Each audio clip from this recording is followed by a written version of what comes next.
வணக்கம் யூவர்ஸ். ஸ்ரீமத் பாகவதம். ஸ்ரீமதி கீதா வீரராகவன் எளிய தமிழில் எழுதிய ஸ்ரீமத் பாகவதம் பகுதி 190 காண்போமா? பகவான் வாமனதேவர் மகாபலியிடம் யாசித்தல்.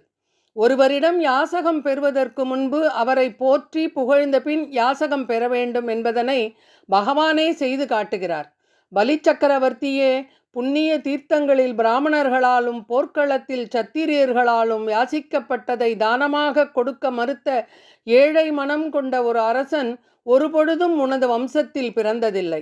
மேலும் வானில் பிரகாசிக்கும் அழகிய நிலவை போன்றவரான பிரகலாத மகாராஜனின் பிறப்பால் உமது வம்சம் இன்னும் அதிகம் பெருமை அடைகிறது. ஒரு சத்திரியனின் அடையாளங்கள் பகவத்கீதையில் கொடுக்கப்பட்டுள்ளன.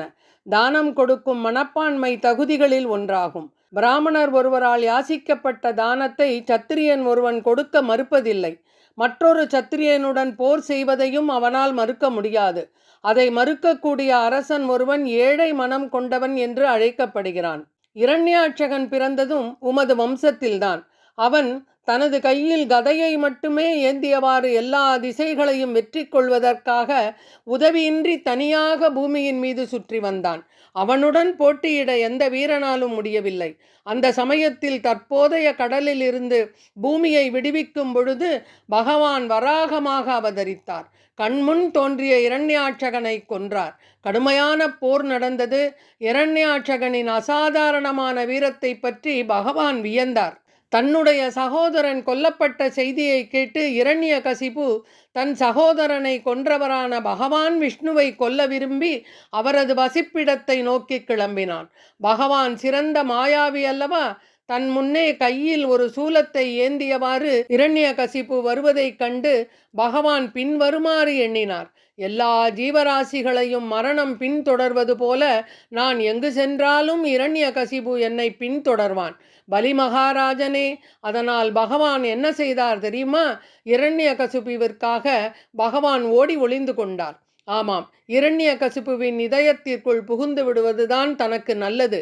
இல்லையேல் தன்னை திரும்ப திரும்ப தேடி வருவான் என எண்ணி அவனது இதயத்திற்குள் பகவான் ஒளிந்து கொண்டார்.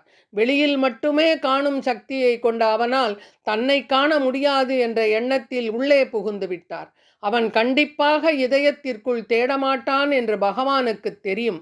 பகவான் தொடர்ந்து கூறினார், பலி மகாராஜனே, கற்பனைக்கும் எட்டாத ஒரு சூட்சம உடலுடன் அவனது சுவாசத்தோடு அவனது நாசி துவாரத்தினுள் புகுந்தார். பிறகு எல்லா இடங்களிலும் பகவானை தேடிய இரண்யகசிபு உரக்க கூவினான். பிரபஞ்சம் முழுவதும் தேடினான். அனைத்து திசைகள், குகைகள் மற்றும் சமுத்திரங்கள் என எல்லா இடங்களிலும் தேடினான். மிகச்சிறந்த வீரனான இரண்யகசிபுவிற்கு பகவான் விஷ்ணுவை காண இயலவில்லை. அவரை காண இயலாததால் இரண்யகசிபு கூறினான், நான் இந்த பிரபஞ்சம் முழுவதும் தேடிவிட்டேன். என் சகோதரனை கொன்ற விஷ்ணுவை என்னால் கண்டுபிடிக்க முடியவில்லை. ஆகவே ஒருவரும் திரும்பி வராத அந்த இடத்திற்கு அவன் சென்றிருக்க வேண்டும். பகவான் கண்களுக்கு புலப்படாததால் அவர் இறந்து விட்டதாக எண்ணினான். இரண்யகசிபு ஒரு கடவுள் நம்பிக்கை அற்றவனாக இருந்ததால் அவனும் அப்படியே நினைத்தான். பகவான் சர்வ வியாபி என்பதை அறியாதவன். பகவான் விஷ்ணுவின் மீதான கோபம் இரண்யகசிபுவிற்கு அவனது மரணம் வரைக்கும் நீடித்திருந்தது. பிரகலாத மகாராஜனின் புத்திரரும் உமது தந்தையுமான விரோச்சனர் அந்தணர்களிடம் மிகவும் அன்பு கொண்டிருந்தார். பிராமணர்களின் உடையில் தன்னிடம் தானம் வேண்டி வந்திருப்பவர்கள் தேவர்கள்தான் என்பதை நன்கு அறிந்த போதிலும் அவர்களது வேண்டுகோளுக்கு இணங்க தனது ஆயுளையே அவர்களுக்கு அவர் கொடுத்து விட்டார். ஸ்ரீமத் பாகவதம். ஸ்ரீ பகவானுவாச்ச தஸ்மாத் வத்தோ மஹீம் ஈஷத் வ்ருணேஹம் வரதர்ஷபாத் பதானித்ராணி தைத்யேந்திர சம்மிதானி பதாமம. தைத்தியராஜனே, தாராளமாக தானம் அளிப்பவர்களுக்குள் சிறந்த உயர் குடும்பத்திலிருந்து வருபவரான உம்மிடமிருந்து கேட்கிறேன். பதானித்ரணி பதாமம. என் காலடிகளின் அளவுக்கேற்ப 3 அடி நிலத்தை மட்டும் நான் வேண்டுகிறேன் என்றார்.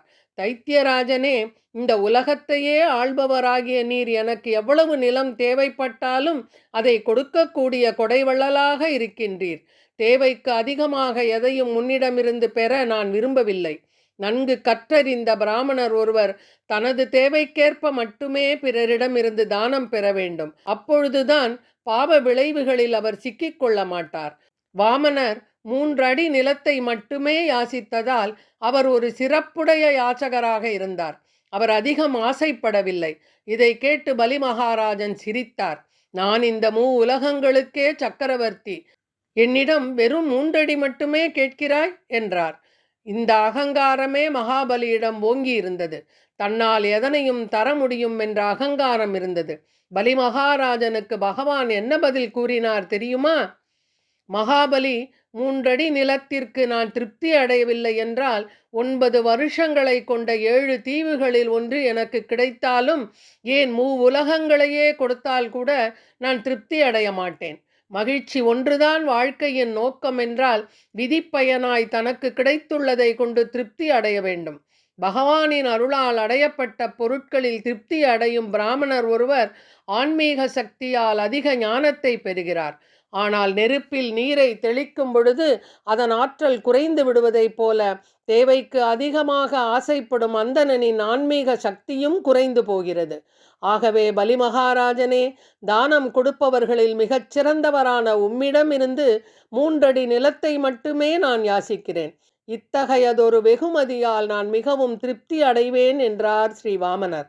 ஸ்ரீ சுகர் கூறினார், பகவான் இவ்வாறு பலி மகாராஜனிடம் கூறியதும் மகாபலி புன்னகை செய்து, சரி, தங்களுக்கு விருப்பமானதை எடுத்துக்கொள்ளுங்கள் என்று பதிலளித்தார். வாமனர் விரும்பிய நிலத்தை கொடுப்பது என்னும் தமது வாக்கை உறுதி செய்வதற்காக கமண்டலத்தை கையில் எடுத்தார். நீரை கொண்டு தாரை வார்க்கச் செல்லும் பொழுது சுக்கராச்சாரியார் வண்டின் வடிவில் கமண்டலத்தை அடைத்து கொண்டதாக கதை உண்டு. ஆனால் பாகவதத்தில் அவ்வாறு கூறப்படவில்லை. தாரை வார்க்க மகாபலி செல்லும் பொழுது குரு சுக்கராச்சாரியார் அவனை தடுத்தார். ஸ்ரீமத் பாகவதம்.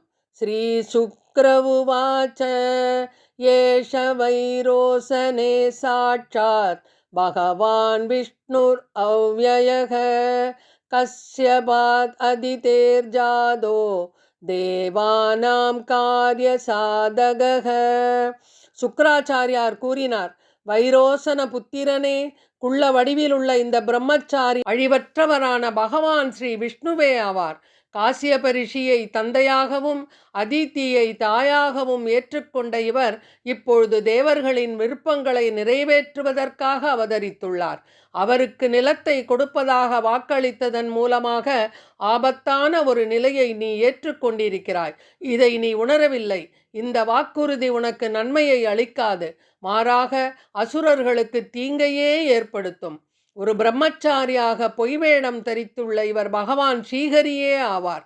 உன்னிடம் உள்ள செல்வம், அழகு, சக்தி, புகழ், கல்வி மற்றும் நிலம் ஆகிய அனைத்தையும் பறித்து கொள்வதற்காகவே இந்த ரூபத்தில் வந்திருக்கிறார். இவை அனைத்தையும் பறித்து கொண்ட பின் அதை உனது எதிரியான இந்திரனிடம் ஒப்படைத்து விடுவார். நீ ஒரு மூடன்.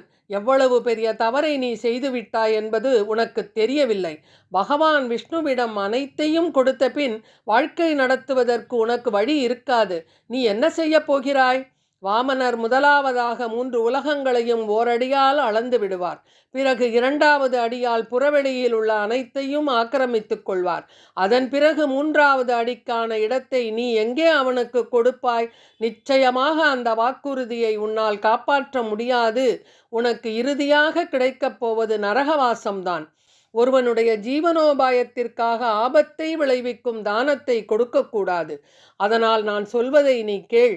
உன்னுடைய சொத்தினை 5 பகுதிகளாக பிரித்துக்கொள். அந்த 5இல் ஒரு பகுதியை தானமாக கொடு என்று கூறினார். வருமானத்தின் ஒரு பகுதியை தானத்திற்கு கொடுத்துவிடு. ஒரு பகுதியை உன்னுடைய புகழுக்காக செலவு செய். மேலும் உன்னுடைய செல்வத்தை அதிகரிப்பதற்காக ஒரு பகுதியை வைத்துக்கொள். புலன் நுகர்விற்காக ஒரு பகுதியையும் உறவினர்களுக்காக ஒரு பகுதியையும் கொடு என்று கூறினார். இதுவே சாஸ்திரங்களில் கூறப்பட்டுள்ள முறையாகும். இதை பின்பற்றுபவன் எப்பொழுதும் மகிழ்ச்சியுடன் இருப்பான்.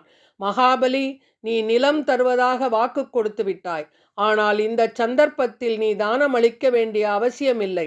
ஒருவன் அவசியம் ஏற்படும் போது பொய் கூறலாம் என்று சாஸ்திரத்திலேயே கூறப்பட்டுள்ளது.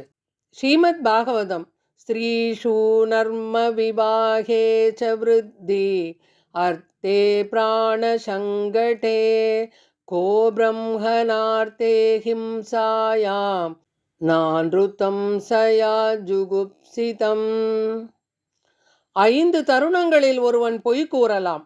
கணவன் மனைவிக்கு இடையே ஒருவருக்கொருவர் தமாஷாக பேசிக்கொள்ளும் பொழுதும், ஒரு திருமணத்தை நடத்துவதற்காகவும், ஒருவனின் வாழ்க்கை தேவையை சம்பாதிப்பதிலும், ஒருவன் உயிருக்கு ஆபத்து ஏற்படும் பொழுதும், மற்ற உயிருக்கு தீமை செய்யும் பொழுதும், அதாவது ஜீவஹிம்சை செய்யும் பொழுதும் ஒருவன் பொய் கூறலாம். அது ஒருபோதும் தவறில்லை என சுக்கிராச்சாரியார் சொல்லி முடிக்க, அவரது அறிவுரையை பலி மகாராஜன் ஏற்றுக்கொண்டாரா இல்லையா என்பதனை ஸ்ரீமத் பாகவதம் பகுதி 191 காண்போமா?